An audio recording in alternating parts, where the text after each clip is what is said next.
I want to call the attention of Nigerians to a deadly group that has been with us for a very long time, but they've managed to operate under the guise of tribe that the rest of Nigerians has not been able to decode them. This group, I call them the gangsters and the mobsters. And these gangsters and the mobsters originated from the Yoruba land, Lagos State to be precise. And the founder of these gangsters and mobsters is our current president. President Ahmed Tinubu is the founder, sponsor, founder of this mob group. Just like our former president, President Muhammad Buhari, is one of the founders of Boko Haram. One of their sponsors, one of their founders, we all know. Our current president is also the founder and also the founder of this mob group. And their headquarters is in Lagos.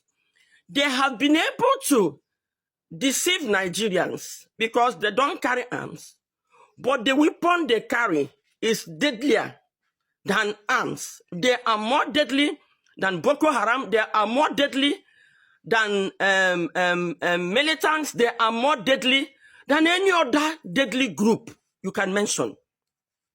Their weapon, the greatest weapon of all, tongue. The smallest part of the body that can set the whole world on fire. Propaganda, lying. Most importantly, they hide under ethnic coloration, presenting themselves as protectors of the Yoruba land, causing mayhem, trying to sponsor another genocide. This group were part of those that sponsored the propaganda that caused the civil war. Young soldiers carried out a coup, which all parts of Nigeria were part of. All of a sudden, they gave it an ethnic coloration. Now, this time around, they've taken it far. They are not doing it just in Nigeria. They are sponsoring it all over Africa. And some countries are buying into it. But guess what? When they sponsored it in South Africa. We have proofs. Where on a group, a Yoruba person was telling South Africans that it is the Igbos. So they should carry xenophobia on Igbo people. But guess what? Both Igbos, Yorubas, and any other person in Igbo land, in Nigeria, and Nigerian citizen was also affected. They have been sponsoring this in Ghana. And may I let you know that Mrs. Abike Dabiri, she can start chasing me around, is also the spokesperson of this gangster. Now, in Nigeria, what they are trying to sponsor, they are sponsoring another genocide. They are looking for a loophole. Just like before the war, they were looking for a loophole. Now, they are just looking for one thing. But you know the way they behave, they think they are smart. They want all Africans to see Igbos as problematic, as cancer, as something they will remove. So that when they start it in Lagos. Now, I have an information to give. During genocide, people from those states, east, southeast, south were all killed. I want to call the attention of my Edo brothers, Calabar brothers, Calabari brothers, and all of you. To an average Yoruba man, we are all Igbo. To an average Hausa man, we are all Igbo.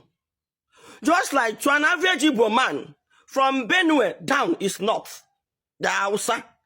To an average Yoruba man, the whole north is Hausa. That's how they see us.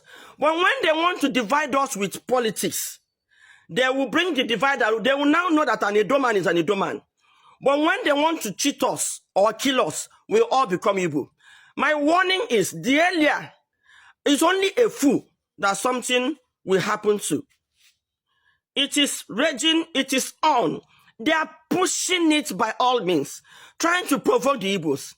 And I'm also calling on the interests of the Igbos to rise and unite yourself. They were able to succeed in the north because they caught us on the way. With all this noise, if they catch us on the way this time around, don't you think they will liken us to fools? These people are cowards, yes. They cannot challenge you to war. They will hide under federal might because their leader now is the president. Whatever they do, they go scot-free. We're here. When a tout was intimidated a whole tribe and said he will deal with anybody that doesn't vote a particular party. Nobody said anything. Baya Ononuga is one of the PAs to our president. We saw when he said Igbos will never allow to vote in Lagos again. Let me tell you, when they say Igbos will never be allowed, when an Edo man gets to the polling booth, that is when you will know you're an Igbo man. When a Calabar man gets to the polling booth, that is when you know you are a Calabar man. I am calling on the whole Nigerians and National Assembly. If there is another genocide against the Igbos, we will hold you responsible because you close your mouth on this. But I'm using this opportunity to call all South is living in Lagos. This is not a Yoruba affair. This is a monster and gangsters, but they are just like IPOP is in the east. IPOP is domiciled in the east. Boko Haram is domiciled in the north. Militant is domiciled in the south. This monster and gangsters is domiciled in Lagos. It's not an ethnic matter.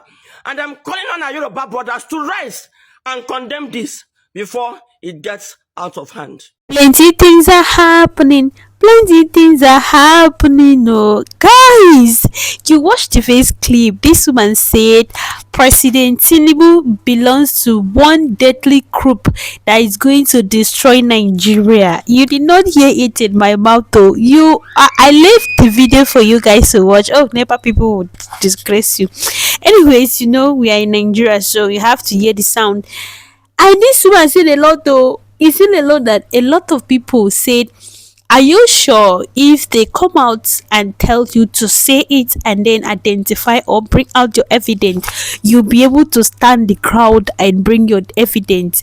See, he didn't reply to comment anyway, but I don't know. You hear it. What did you think? Did you think that this Nigeria is going to get better in a few time? Or do you think that we are going to complain, lamenting like this till Christ come?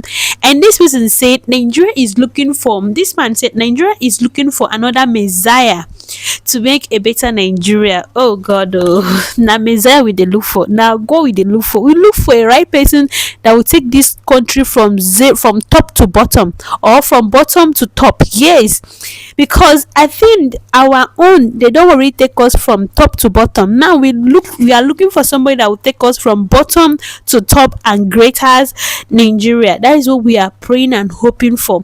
I will leave the video for you to watch and hear it from the horse's mouth. And he's been making some reforms. Only 2 years into it, Nigerians are clamoring again. We are looking for the next Messiah. And again, some are saying the next Messiah is going to be Peter Obi. Others are saying, no, it has to be a northerner, someone with a pedigree, someone with experience, an old man in Atiku Abubakar, someone who has contested 6 times in the past, is the next Messiah. So the question I got for you is this: when is it going to dawn on you that there is no Messiah anywhere? No matter who you make president of Nigeria, if the fundamental problem confronting our country is not addressed, nothing miraculous is going to happen. Make Mr. Peter Obi the president. I give you 12 months to 24 months, you will start complaining again. Not because it's not capable or not because he's not good or competent, but because the structural problem confronting our country has not been addressed. If you make Atiku president, most of the reforms that President Tinubu is actually embarking on are things in the manifesto of the PDP when Atiku Abubakar contested during the last elections. So why did I tell you this wounded story? I told you to highlight the fact that one thing we have been doing all my life, I've watched people look up to politicians to address all the problems of the country, and I can tell you for free that no politician can fix Nigeria if Nigerians refuse to fix Nigeria. That might not make a logical sense to you as you watch this video. You might even question, what is this guy saying? But the fact remains that Nigeria is a non-productive country. Look at our GDP, for instance. Our GDP per capita last year was $882. Do you know what the global average is? $13,000. A country like Norway, Sweden, Switzerland made above $100,000 GDP per capita. So how did you get this? You sum the economic output of a country and you divide by a population. And one thing that will indicate to you is the fact that we are not productive in Nigeria. Nigeria is by no means a rich country. Can we be a rich country? Yes, the potential is there. We have youthful population. We have natural resources. We have what it takes. But right now, in terms of productivity, we are not productive. Our country is going to only transform if we learn how to be productive.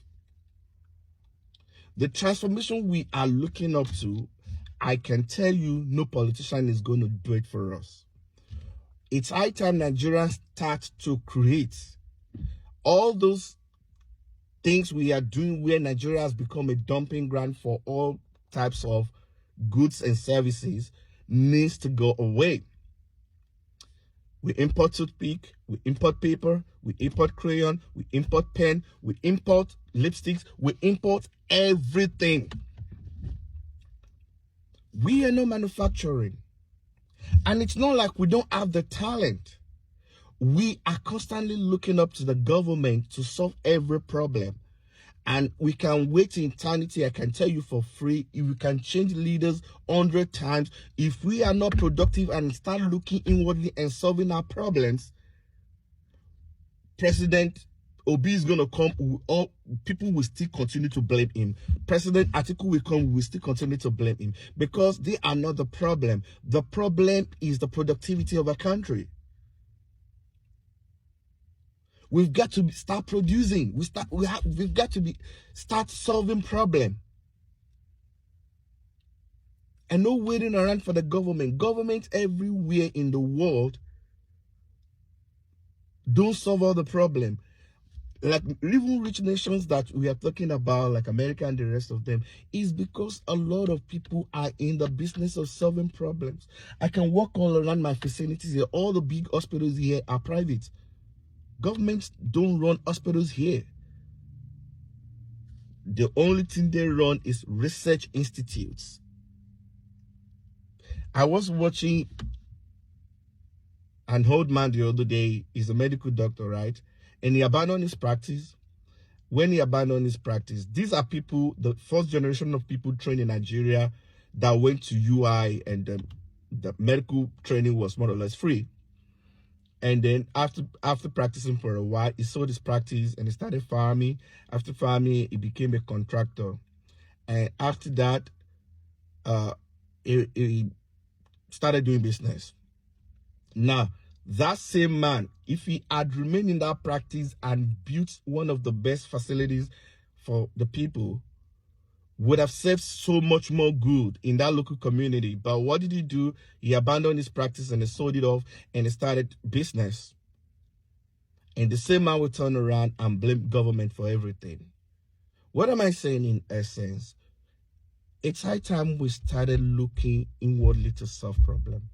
The rich ones among us, instead of buying all these, like I said, Afrobeat stars, and how much they spend on luxury cars and all these exotic cars, and I'm like, why can't you guys bind together, for instance, build power plants, supply electricity, sell it, do something, create. Instead of being importers and importing all the junks to Nigeria, why don't you set up businesses, industry in Nigeria? That's the only way your currency is going to appreciate and be valuable in the world. So you have to find a way to reduce the consumption. Nigeria has to transform. I'm not saying government doesn't have a role to play. I agree 100%. Government has a role to play in setting up policies and giving incentives and giving loans and some of those things and creating the enabling environment. But then, even in the midst of this, we have unicorns. We have Nigerians that have produced unicorn in Nigeria. And we thank God for somebody like Adenuga, like Dangote, and the rest of them. And like Cosmos, Maduka, Cosmos Maduka, and the rest of all these amazing people that are actually manufacturing in Nigeria. Those are the people we need. We don't need senators that have the garage that has car worth billions. That's consumption. It's not going to get Nigeria to where it needs to be. So, if you agree with me, I need you to leave a comment. I know some people will debate without leaving a constructive argument. It's not an emotional debate that I'm asking of. So don't leave your frustrations and annoyance in my comment. Debate me on substance and prove a point. I mean, it's supposed to be two-way debate. You have respect for me, I have for you, and you teach me something I don't know or something I might not be thinking about.